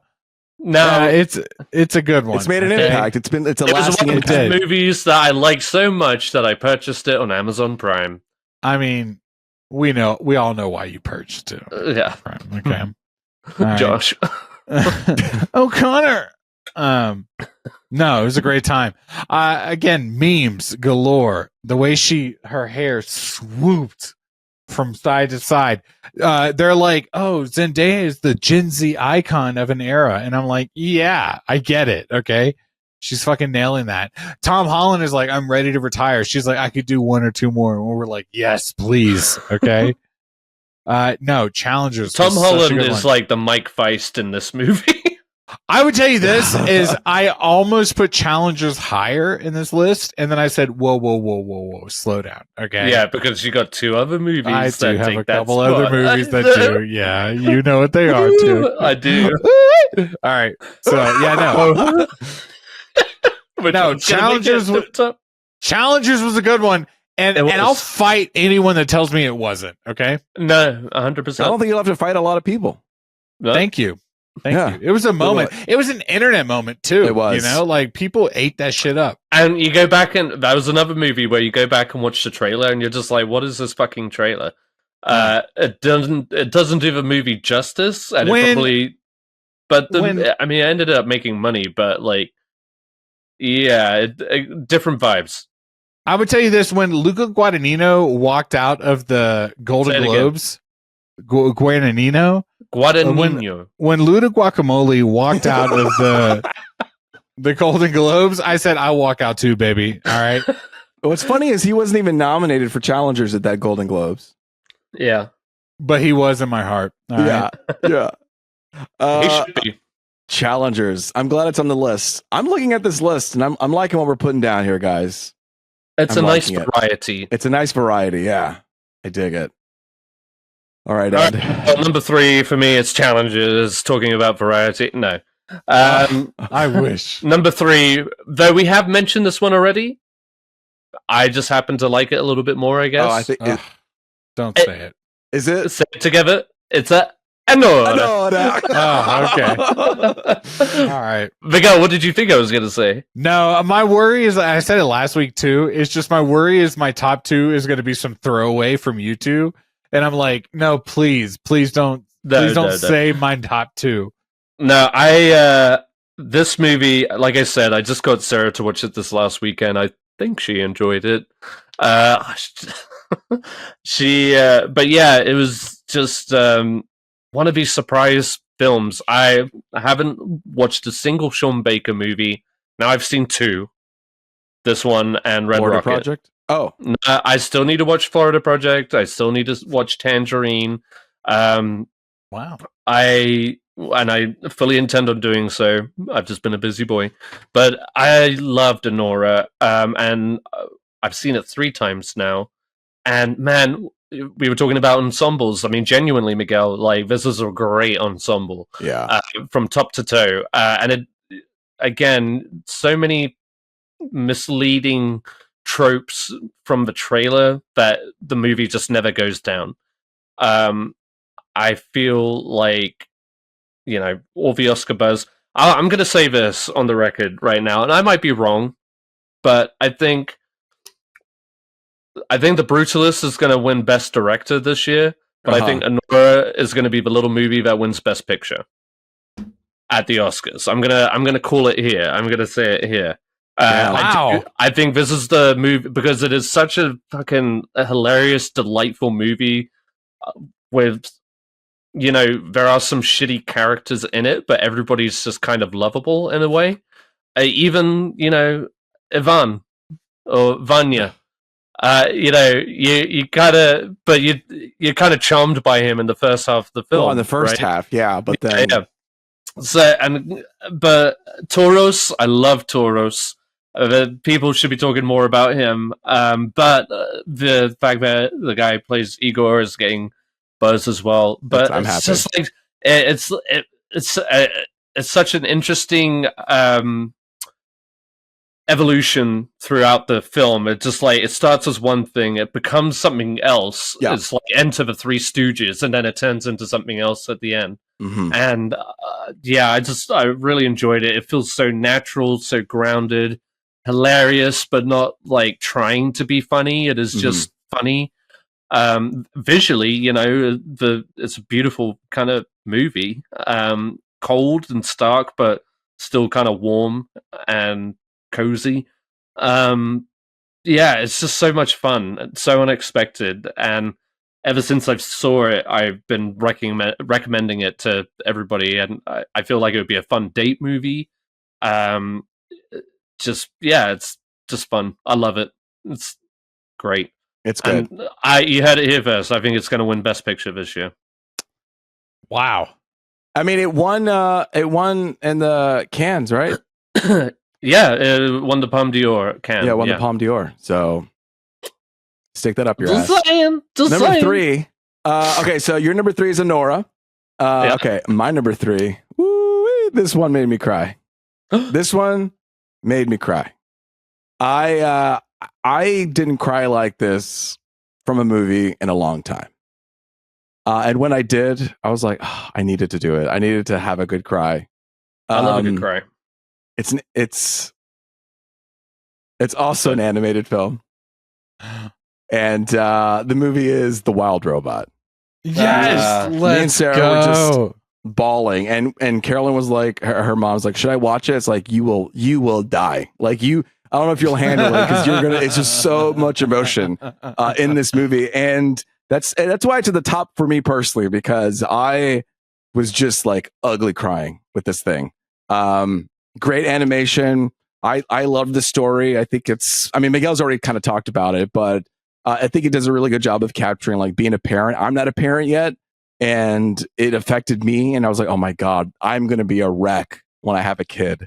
And just seeing that process of everybody kind of, I don't know, becoming conscious of who they are and relationship with everyone else. It's just done so well. And the pacing for me, I like too. So I feel like the last 10 minutes of the movie also just really just build and build and build on those like sad moments. Because like you think it's resolved and then they just go a little bit further. And there was moments where I was like, I'm finally done crying, and then I was sobbing again. Yeah. I gotta say, I probably have to see this movie again. This movie we don't care. Okay. No, we'll just move on. I was just like, I'm not gonna shit talk it. There were a lot of moments where I was weeping, and I was about to say, like, there are a lot of movies that, like, I enjoyed this year, but ultimately left me like cold emotionally. And like I said, I do like a good cry in a movie. But I just somehow I talked my way down on The Wild Robot. It was Pedro's fault. Probably. I'm surprised. It didn't really bother me. It just felt like he was doing the Fox from Zootopia. No. But that's exactly why it was a problem. It felt like out of place. Part. Yeah. No, I just didn't care. I didn't mind it. I felt no, great. I mean, the one scene where the boy goose is flying off for the first time, that got me. It was very and beautiful. They leave, and then she runs and tries to catch him. I was like almost disappointed whenever I saw this film based off of the first trailer. I was just like, oh, they are going to be talking in it. And I guess that makes sense. But I thought it was just always going to be Lupita Nyong'o, the robot interacting with wild creatures. And then, of course, I I just need to see it again. I need to see it again. I feel like I would tell you this is we Short-handed watched it this week, and it was the second time I saw it, and I cried just as much as the first time. yeah. And maybe you don't, and I respect that, Yeah. but there was something about like that. It Second wasn't that I viewing. didn't, but like I feel like there were certain And- plot points that I didn't enjoy. Like I I guess when they started interacting with the outside world more, I liked it less. I do think there are like pacing issues where they kind of try to jump ahead and they try to like force you on an emotional journey Yeah, and some moments, and I understand that, but I just feel like there were some moments that really hit. I need to watch it again. And to be honest, I told Kristen, my wife, I was like, "You're gonna bawl in this movie," and by the end of it, she was just like, "Yeah, that was sad," and I was like, "Oh, okay, all right." Maybe I'm a little more emotionally invested than other people, but it is a We have pacing, different kickers, I guess. Yeah, But, kickers. Yeah. exactly. that. but don't get me wrong. I don't think it was a bad movie whatsoever. A solid 4-star film. Of the year, come on, Didn't you know? hit that Yeah. 5, baby. Yeah, I think Hey, just the you fact know- that it pulled my heartstrings so much, I was like, I have to throw it up there, because if it's like, if a movie is like, oh, it's shot really well and the story and all this stuff, like, really what it comes down to in a movie is sometimes just like the heart of it all. Yeah, Like if of I'm course. getting pulled and attracted to it, then Yeah. even if it's simple in some way, like I think that's very difficult to do and to frame up. And you're right, like everybody has different triggers for this one, and this one just got me. Yeah. Can I just? This is a quick side content. Besides the wild robot, I saw Sonic 3. I saw Garfield. Despicable I Me saw 4. Despicable Me 4 and Kung Fu Panda 4. Okay. Yeah. that came out this year. And my kid loved all of those movies. But let me tell you, the only one that I was really locked into was Wild Robot. All right. Yeah. So, you'll take it as it is. All right, that's my it number is what it 3. is. All right, number 2. Do you want Ed to say it for you, or Ed, do you know? I think I have a guess. All right, my number 2, Ed, take it away. Guys, I've been talking about this all fall season. I have not stopped listening to this soundtrack. Babies, it's Wicked? You think Wicked is my number 2 film of the year? it wouldn't be number you 2. stupid fuck. Okay. It's not number 2, right? It's It's Dune no. Part 2. No, my number 2 movie is Dune Part 2. Okay. Oh, okay. You dumb fucks. Okay. You know what? I'm happy this movie made it on the top 10 somewhere. You know, I'm surprised it didn't on anyone else. Dune Part 2 is, absolutely. I fell asleep. That's the big story, right? I fell asleep during Dune Part 1. Oh. And, okay, and then about Dune I Part 2. I later came back and watched Dune 1, and I was like, oh shit, that movie's really good. And then I went and I watched Dune Part 2, and I was like, fuck, I love this movie. And I understand some people don't on this podcast. But it was just such a great time. I get it. They kind of like pacing wise, they shoved some things forward, but they were like beautifully look, shot. Oh, come on. And that's on my list later too. Greg Fraser. And God, is he gonna make it for Dune 3 and Batman 2? Yes. Okay. He will. We hope. Dune Part 2. Guys, Dune Part 2 was so good. God, what a fucking long podcast. I love Dune. Let's go. Dune Part 2. All right, Ed, what's number 2?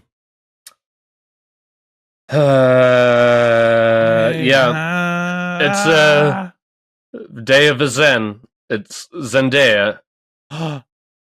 Guys, I was so horny for this film. It's challenges. Yes. Oh, Yes! Yes! Let's go. You guys, you already know. Like, I love this movie. I love What a horny movie. so horny. And just again, not anything that the trailer made it up to be. Luca Guadagnino is a director to watch out for. Man. It looks lush. The colors are beautiful.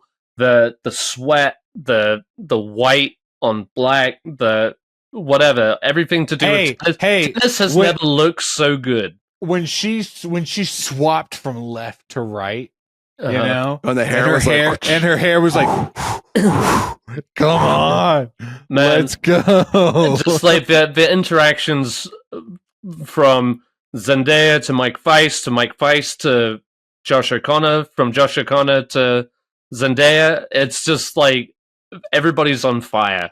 It's so good. It's so masterfully put together. Just the way it jumps back, and like Christopher Nolan should have had a field day with this film. Like just the way it time jumps back and forth. oh yeah. But yeah, God, I love it. I just watched it again the other day. It's so fun. It's delicious. It's wicked. Or is it? But yeah, no. 10 out of 10. Like not an emotional movie, but a hell of a lot of fun. Well made, well acted. Yeah. Miguel, you were talking about the ensemble. I mean, those three. It's good. The It's fact good. again, like it irritates me to no end that these guys are not in the Oscar conversation more, and I'm sure that's a big part of it being released earlier in the year. And I know it's not everything, but it would be nice because they're genuinely great all around.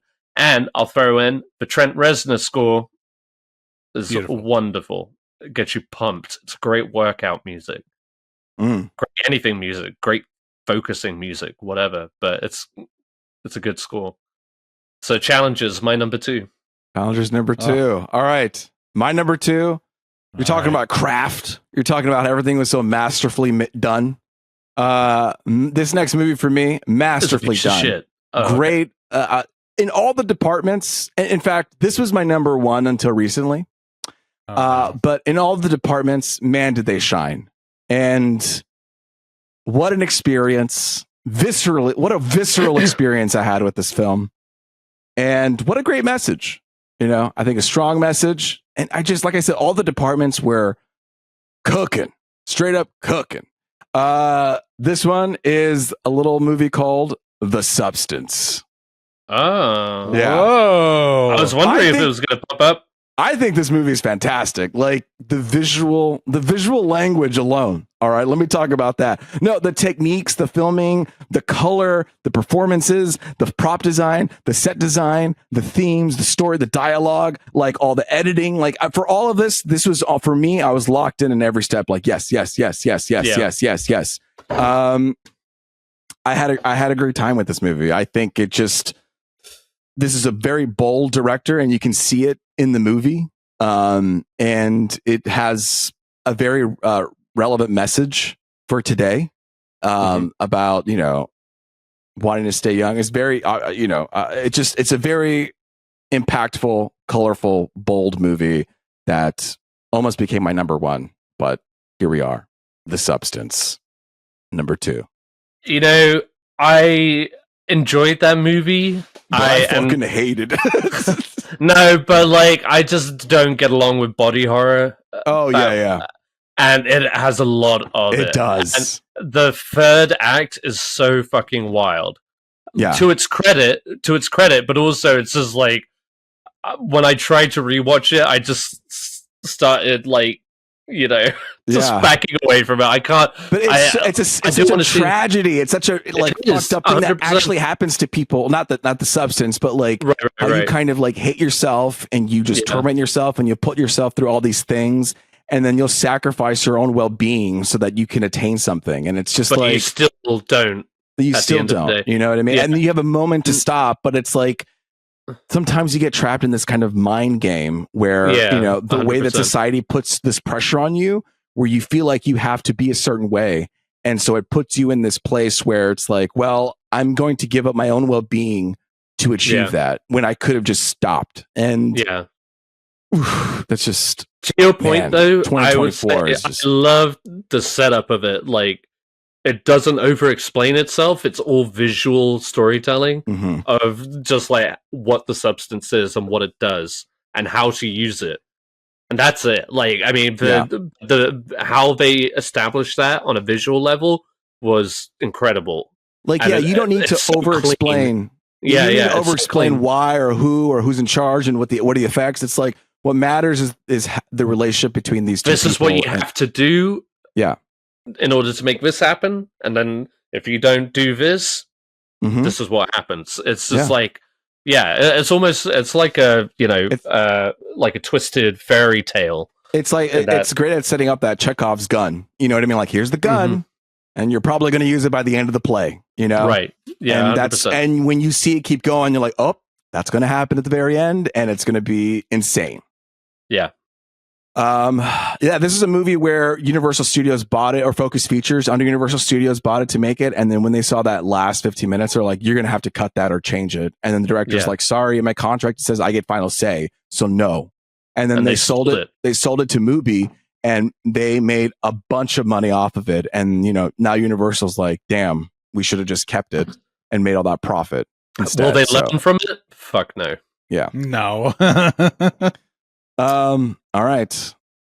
We know This what is Miguel's number one is. Yeah. So my number 2 movie was right? Yeah. But my number 1 movie is guys, my number 1 movie of the year. All right. Fucking part 1. Wicked. Let's go, dude. I fucking loved this movie. Y'all heard me talk about this movie last week. We don't have to get into And it, the week okay? before. Miguel, I'll talk about it. I'll talk about it all year long. This next one's going to be called Wicked for Good. If you had to name this one, what would it be? Wicked? This one would have been. It would have been Wicked something. It would have been. Wicked for me. Oh no, I had something for this. I wish you hadn't thrown it on me. Wicked is what it would have been called. Wicked. No, but Perfect. you a gun to your head. I'm going to blow your brains No. out if you don't tell me that. And you know what's great is I have a gun to your dick and I'll shoot it right now. We're both going down. No. This is from Inglourious Okay. Bastards. You know what I mean? I have the gun to you, and you build a gun between me. All right. No. There was one. It was like I was trying to think of what song would kind of accompany it. It was like Loathing might have worked with it. We'll get back to it. I'm going to ask you again next week. How about that? Perfect. Okay. I'm too drunk. Let's go. Ed, what's your number one? Oh wow, we don't know that. Can I wait before we move on? Can I hear each of you do the Wicked cry real quick? The Wicked Cry, Yeah. Okay. Go ahead, Ed. but I don't know what that is. Where she's on the broom and then the sparkles behind her, and she's like, no one's ever gonna bring me down, and then she goes, Ah! I don't remember. Have you seen that Target commercial where everyone in Target's trying to do that noise? And then she's like, that's my line. And then she does it for like 10 seconds and the camera pulls out. It's a very funny Target commercial. You should watch it. Luis. All right, yeah. Luis, let's How do hear I it. do Let's it? hear it. Just go. So, defying gravity. You sound like Tarzan.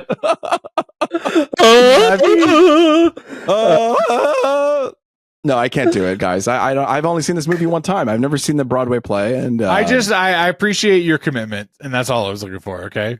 I got nervous. Ed, what's your number one? All right. Miguel's over here talking about part 1.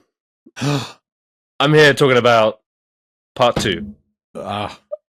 Dune Part 2. Oh, interesting. Okay. That's my number 1.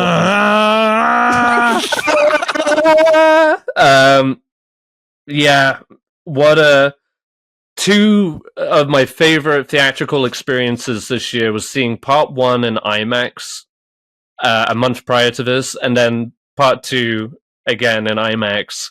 And God, it's so. And Miguel already mentioned like what people have like issues with this one, but it is just pure cinema to me. It is just the visuals, the sci-fi of it all. The third act has me locked in every time I watch it. Basically, from the moment where Paul Atreides rides the worm, I don't know, or he takes the blue juice, the worm juice, and when he does the worm, he becomes Lisan al Gaib. It's just so fun, so good. The ending is both like it's dark and tragic and yet it's supposed to feel victorious, but just everything underlying it means it's just bad. It's just like doom for the universe, but Dude. I love that. It's kind of like The Empire Strikes Back, but for Dune. But if it ended here, I would be a-okay with it. You know what I mean? Like, No, I would not be. if it came back with Dune Messiah, but you could take whatever they've established and be like, okay, any number of the things that he's envisioned could have happened, and that could be it. It's just like it's the sad, it's the tragic tale of like going on a war for a Messiah like figure.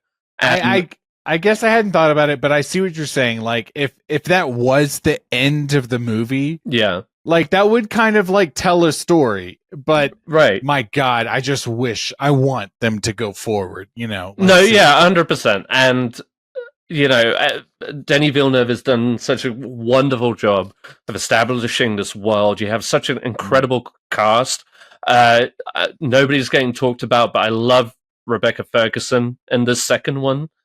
She's so like she's like the emperor, like the evil emperor, just kind of like scheming in the background and talking to her evil fetus inside of her. But Anya Taylor-Joy. You know, whether that was necessary or not, I don't know. It could have been anybody. But Zendaya's great. She's got her moment to shine in this film. You've got Javier Bardem stealing every scene, basically. Austin Butler rocking it as Fade Raltha. That scene on Getty Prime with the monochrome or infrared like sun. Yep. I mean, it's inspired. It's so good, and it is purely cinematic. The score, everything. When it just the way it builds up towards that final confrontation, it's so good. And I know I had quibbles about Christopher Walken when I first saw the film, but fuck it. I get it now. You know what I mean? Like, yes. And Florence Pugh worked seamlessly into the universe too. I love it all. It's so good. And I never thought I would like be a Dune head, but these two movies alone. You know, have you watched Dune, like the HBO show?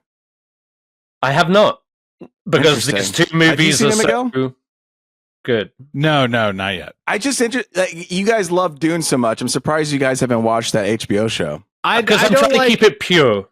I don't love prequels. I don't love, okay, that's fair. The extras. And we're getting bludgeoned right now with just like extra content for all of these. You guys are lucky that we watched Penguin. You know what I mean? I loved Penguin. Better than but the you're Batman. Lucky we watched it. Okay, better than the Batman for me. Not for me. So. Don't start. Don't start. Well, I saw Dune. I saw the TV show. Oh, you did? Yeah. just haven't talked about it. We've had a lot of complicated he was episodes like, I would love to talk about it right now, but no, let's move on. All right. Dune Part II. Ed's number one. Wicked number one. Louise, let's hear it. I honestly have no idea what this is about to be. Well, neither did I until last night, because I just watched it last night. No fucking way. Yeah. Fuck, if it's recency bias, then sure. It's here. Yeah. Again, and you know what? This is a very Luis movie. You know, if I had to like, the substance was going to be number one because I thought this is cinema. Like for me, cinema. But then I was like, no, I'm going to put this as number one because this is a very much Luis movie. And I think it's beautiful. I think it's a unique way of telling a story. It's also very tight. It's got great themes, great characters. And it has to do with something that I love. And what do I love more than anything?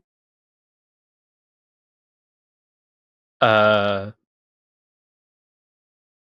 don't know what that is. You don't know? It's a fucking cat, okay? The movie is Flow. Your number one movie? So I said I cried a lot on The Wild Robot, right? Yeah. I didn't think, I was like, no movie's going to be better than this one. This is going to be the one that made me cry. This one made me fucking fall apart. And I think it's because I am a cat lover, you know? Yeah. I'm very like attached and can see all their nuances, and this cat just trying to go through and survive through all this like horrible things that are happening, and the performances from like this animation is just like they were able to capture animals very well without saying one word in this whole movie. You were able to understand the relationships, the communication, and it's, you know, it has this character here, and then they make it all the way to the end. Like, oh, you could see the transformation very cleanly.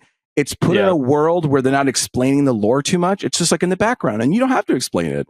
But it is, I felt very like my heart was being pulled with this movie. And I don't think this movie is for everyone or will it have an impact as much as I did. But for me, that's what I said at the beginning of this podcast. I was like, this is a very personalized top 10. And for me, what they would accomplish with no words and with different animals. Oof. And it was. Can I see your shirt again real quick? What's up? Can I see your shirt again real quick? That doesn't look. Oh, I guess this is blurry. You don't see on my the whiskers and the eyes and the little baby nose and then the collar. It just looked like some fat snowman with a witch's hat. That is very much a cat right here. Now I can see. We say hefty, by the way. Luis, I just watched this last weekend with my family. My baby started breaking down in the last literal 10 minutes. Mm-hmm. So I haven't seen the end of that film just yet. Ruins the entire time. I will say that whole feeling throughout, I was just like, I kind of wanted that in Wild Robot. Like, that's why it's not my number one. Well, if Wild Robot was the one character that was speaking the whole time, and then just going off of expressions of the animals throughout, like you said, it does so much with so little. You get it. Like a kid could watch that and understand exactly what was going on, just from like little moments and movements and expressions. And animals are at another level where they're just they come off, you know, to me like a lot more innocent than human beings, you know? Yeah. Mm-hmm. And so just to see them suffer or go through or needing something, it's way more impactful for me. And oh man, with the bird. Ugh. The bird. Yeah. Oh man. I mean, it was brutal. I was ugly crying on this one. I don't know. It's just like for this one, it pulled a lot of, like you said, triggers and what things a for me. nice shout out though. Yeah. I loved it. Wow, guys, what a list. I love how diverse our list is here. I think we've captured a lot of what happened in 2024. What a year. We'll put this up on Instagram a few days after so people can check out this episode. Okay, everybody, that was our top 10 movies. We did the top 10. We did our runner-ups, and, you know, we're a little long in the tooth. I got to go to bed. Ed definitely has to go to bed. So thank you guys for listening to our top 10 episode this week. My name is Luis Gonzalez, and with me's been Miguel Sanchez and Deadpool. And until next time, later, Gators. See you.